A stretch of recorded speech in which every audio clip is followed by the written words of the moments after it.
Aviv nightlife scene is world-renowned, and its international fame for being a top party destination is growing every year.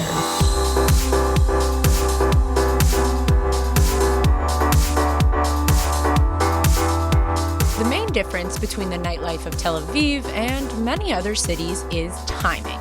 In Tel Aviv, clubs don't tend to get started until pretty late, and people don't generally leave their house before 10 p.m. You can definitely find people hanging out during happy hour, but the real nightlife club scenes can get started as late or as early as 2 in the morning. Interestingly enough, the drinking age in Israel is 18 years old, but many bars and clubs in Tel Aviv won't serve or allow entry to people this young, with some spots holding an age limit sometimes as high as 25 years old. But whether you're 18 or 40, there's no doubt that you'll find that perfect spot to grab a drink, dance around, and have a night you most definitely won't forget. Tourism rates have reached record numbers, with over 2 million tourists visiting Israel in just the first 5 months of 2019. And rightfully so. Tel Aviv is a true 24-hour city with bars and clubs scattered left, right, and center. I'm here to show you guys the top places to visit when looking for a fun night out in the city.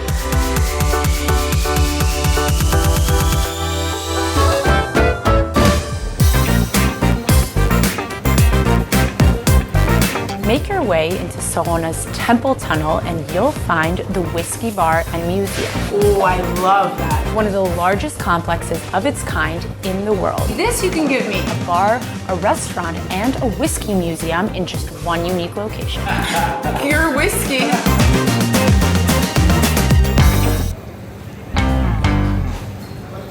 When you give me pure whiskey, I have a little bit of a hard time. Of course, some of the whiskeys are very unique and the expressions are very rare. For people that are having a hard time with straight whiskey, we have amazing whiskey cocktails.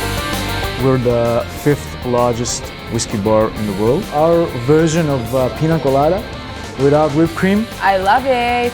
Love it. We have more than 1,000 different expressions. This is like a dessert. Every guest that wants to know certain information about a whiskey, we'll teach him the whiskey making process and specifically details about the whiskey that he wants to drink. I love this. The walls are lined with over 1,000 whiskey varieties, hailing from an extremely wide range of countries. Enjoy. From Scotland and Ireland, Hong Kong, and India. And the absolute best part about it, all of the bottles are available to taste and buy. Come help me eat. Me and all my dishes. We try to bring the Israeli society a little bit closer to whiskey. As per usual. And explain what's the correct way to drink whiskey. I get fed an excessive amount of food. We think that whiskey should be consumed on the rocks in an old-fashioned glass, but Belvini 12 double wood. Actually, the proper way for a connoisseur to drink whiskey is in a Glencairn glass, Scotch single malt. It basically allows us to feel the aroma in a proper way. 12 years old. The proper way is actually to put the glass this way, and then we just put our nose close to the glass. Sides. Fruity flavors. Don't put your nose inside. Vanilla. Located in the upper part of the glass, and you feel that fruity aroma. Yeah. Quite an elegant. You can smell this whiskey. Yeah. And a very smooth, nice whiskey. You know I can't drink whiskey, right? Do you have to drink whiskey in order to come to the Whiskey Bar and Museum? Not at all. We offer quite big variety of wines, whiskey-based cocktails, beers, and of course, excellent food menu. Is it food that you can say complements the whiskey? How does it work? We cannot serve good whiskey with bad food. So it's really high quality food. Nothing I love more than this. We serve meat, we serve fish, very, very nice dishes that actually complements the whiskey. And sometimes we can even pair you a whiskey for a dish. When I think of whiskey, I'm thinking of an older crowd. Part of the place is the ability to show the younger crowd the beauty in whiskey. By serving someone a very good whiskey cocktail, you get him closer to whiskey specifically. Either way, cheers. Okay. That's slightly strong, be careful. But...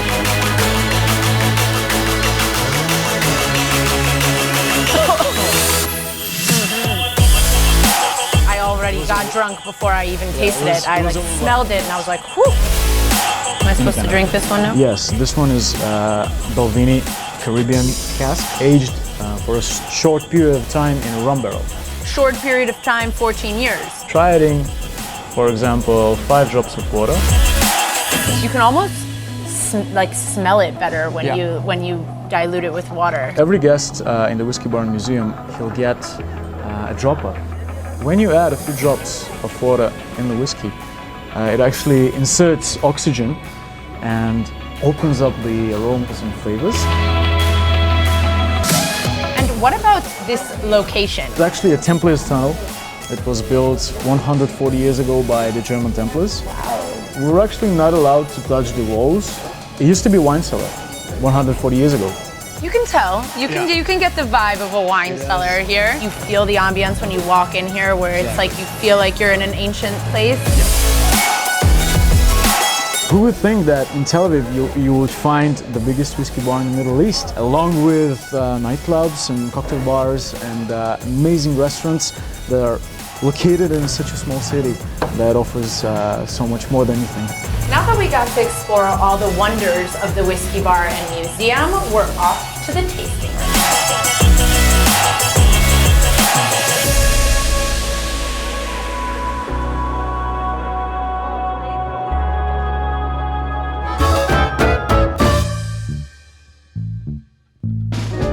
The tasting room offers an innovative concept for tasting wine. An automated pouring system where visitors can try up to 32 types of wines from a selection of over 200 wines from all over Israel and the world using a smart card.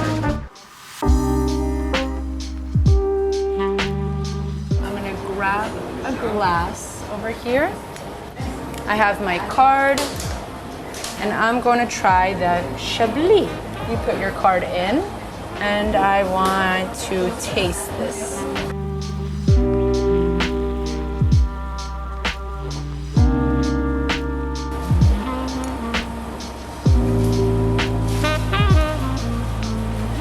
Tasting Room is a very unique wine bar opened in Israel.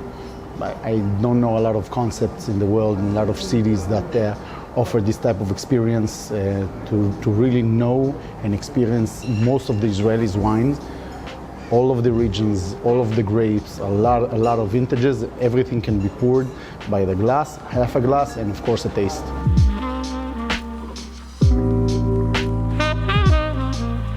We did a lot of the menu that will complement white wines.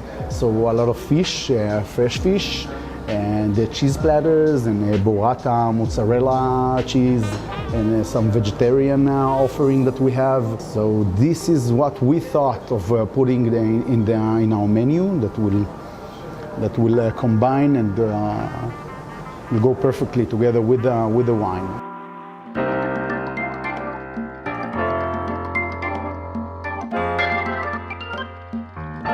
From Bourgogne. Part of the experience is to try wines that you are not sure and don't like, but you tried it. Right. This is why you have a taste. You don't need to order a glass and say, oh, I like it, I don't like it. You just taste as many wines as possible. We offer around 200 different kinds of wines from all over Israel. Also around 20 imported wines, kosher wines from all over the world. From New Zealand, Sauvignon Blanc from New Zealand, and Alsatian Gewürztraminer, Rioja. So we have a lot of brands that are very, very interested. Chablis, even the only kosher Chablis in the world, which is very good actually. The rest that they are here, we're bringing from top quality wineries in Israel. I'll call it a haven for wine lovers.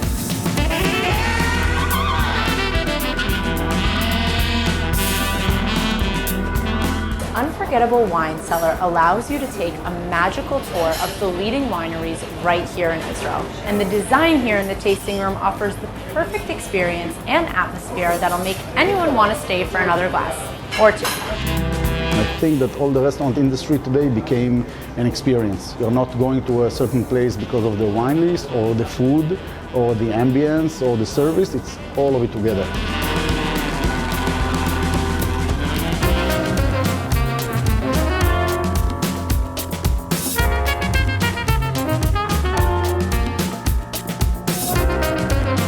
Very interesting thing about the tasting concept is the price. The prices are very affordable. We offer taste here from 5 shekel actually, up until 22 to the most expensive 600 bottle wine. You can taste it at 20 shekel. But most of the wines are 5 to 10 for a taste, meaning that in a price of 1 glass or even 2, 100 shekel, you can taste maybe 12 or 13 different kinds of wine. We do have a lot of variety in our crowd. You can find here people on dates and people that come for family dinners, people that love wine, people that just enjoy the pairing or the food. And since we're kosher, so we have a relatively new crowd, the kosher crowd, that really enjoys the high-end experience and very nice place with very nice selections of menu as well as the wine. So it's a different, out-of-the-box experience for them.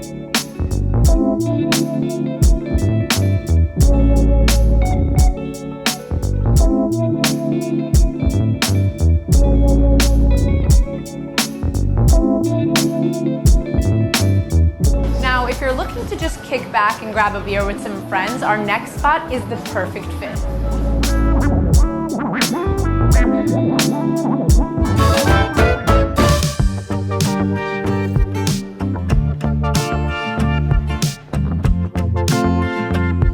Looking for that London experience without the travel costs and hassle? Well, Lager and Ale is definitely the spot for you. This English bar offers a wide range of beers with London prices while also providing delicious street food with a European atmosphere. So, what are you waiting for? Let's go grab a cold beer.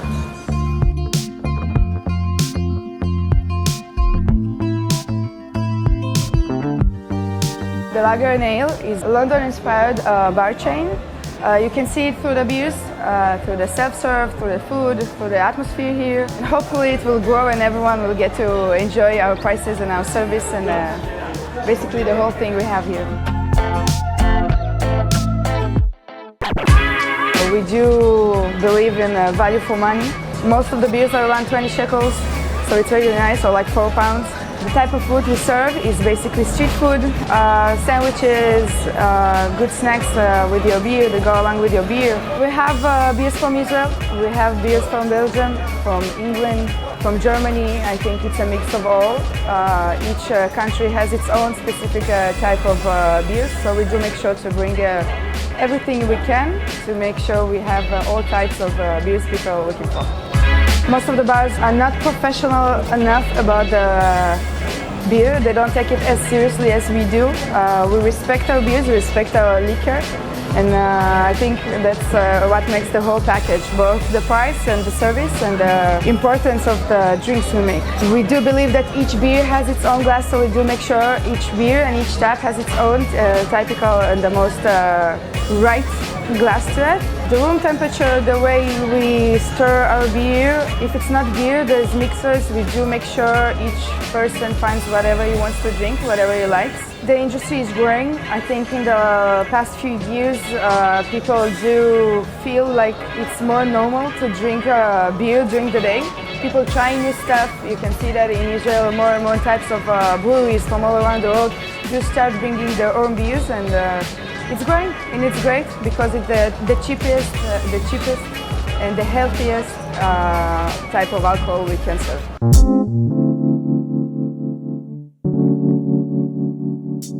Our location is around a lot of offices. There's a lot of high-tech offices here. So it's a mix of both the younger people and older people that come to the breaks during the breaks to drink beer. And during the evening, especially during the weekends, there's more younger crowd, soldiers, younger people that live here. So it's pretty nice. It's very mixed up, so it's very interesting to see. It's unique because you can find whatever you want, and there's a bar for each one of us. You can see it everywhere. There's so many types of bars, different concepts. You can find anything you're looking for, and I think this is like the best thing about our city.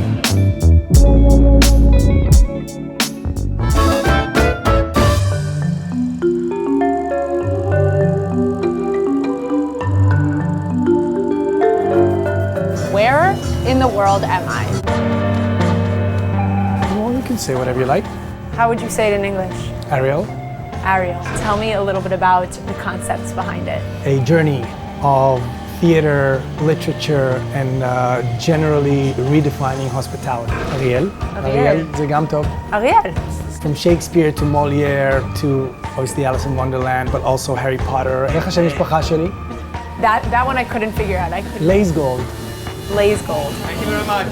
Have a good night. Thank you. Ariel Lays Gold. Okay, fine. I'll say it in English. We would take all these means of inspiration and kind of like pour them into our concept. Lays Gold, you can't do Lays in Gold. Hebrew, and then like it's just like Amplifies it, messing. Yeah, amplifies it. exactly. It's a restaurant and bar, the tea room, which is the restaurant area, and the ballroom, which is where we are right now, which is the cocktail bar. All right, you ready? Yes, Emmanuel. Kadosh. Yes, exactly. Mine's pretty easy, so it's fair enough. Kadosh, you say Kadosh. The ballroom is kind of like a burlesque, Baroque style, and then the tea room is very green and pink and kind of floral. I say kadosh. לא kadosh. למה לא קדוש? לא. אבל זה השם. And then some other layers like a hidden tucked away smoking lounge that's not a lounge at all. קדוש. עמנואל קדוש. לא עמנואל קדוש. אבל לא קדוש. קדוש, yeah. Obviously there are many other experiences that guests might experience while they're exploring the grounds. Even by accident. Like, And in particular by accident. okay, ready? 3, 2. How do you pronounce your last name again? We're here right now with Ariel Lays Gold of fantastic Tel Aviv. How are you? Very good, thank you, Manuel. This is kind of what we're trying to do, to kind of take you away from your troubles, take you away from your daily life and give you a blended reality and just enjoy it. So this, my friends, is a peeing baby, but he is not peeing water. It's actually gin. In the ballroom, we have close to just over 40 different new drinks. We can shout out drinking. Can we? Yeah. Wow. תודה רבה. It doesn't end. Cocktails is kind of like my ticket. Grab a glass, take a shot. What are we here? So it's you know Negroni? I don't. You don't? I don't. I'm not a drinker. Very strange. Oh my god. Well, it's a classic cocktail. Okay. It's just over 100 years old. So it's everything that goes inside regularly into a Negroni reimagined. I heard some very interesting things about this bathroom. It's Inside, gonna yeah. sound weird, Yep. but it looks like a little brain in a cup. I love this. The brain you're referring to is an alcoholic grapefruit sorbet. Wait, do you get what I'm saying? Yeah. Like it does look like a brain, right? I'm not already drunk. So, if you find yourself dateless here at Fantastic Tel Aviv, you can always find a friend. Oh, it's super sweet. I love that. Is it too sweet? No, not at all. He won't talk your ear off during dinner, It's supposed to be bittersweet and quite boozy if you're into that. right? Right.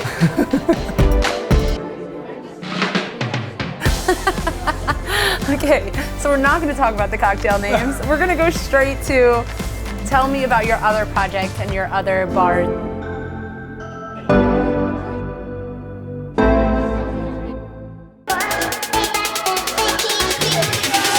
Close to 11 years ago, started off with my first ever venue called 223. I'd say the first ever cocktail bar in Israel. Wow, really? Yeah. I didn't know that. Yeah. And 11 years is a mark. Definitely in the Tel Aviv market, Yeah. yes.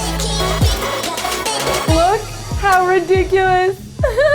Who's the prettiest of them all? Our craft has a name. It's called bartending, or in my case, I look at myself as a person of hospitality. All of social media buzzing. Oops, you will always, nope. I forgot. I wrote it down and then forgot it. So how long have you been in the business? 20 years. The term mixology you're not a fan of. Not a fan. Why? From times when bartenders were just ashamed to be called bartenders and not look at it as a career, just like myself and my colleagues just look at things today. I went to university, did my degrees and everything else, but work for me was always my career, and I always looked at things as serious as possible. That's how I like my dates. What we're trying to do with food or drinks is to play with ingredients and techniques. These are octopus with red cabbage reduction and some white beans puree. Give our way of, or our approach rather, to culinary and hospitality. Here we have a take on a Caesar salad. We're not really obliged to any specific type of cuisine. And this is our deconstructed steak tartare. We're taking classic European dishes and twisting them around. Let us construct. Let us construct. My mouth is watering. It's nice, right? That's really good. Thank you so much for sitting with us. I want to continue exploring and see what else is hidden.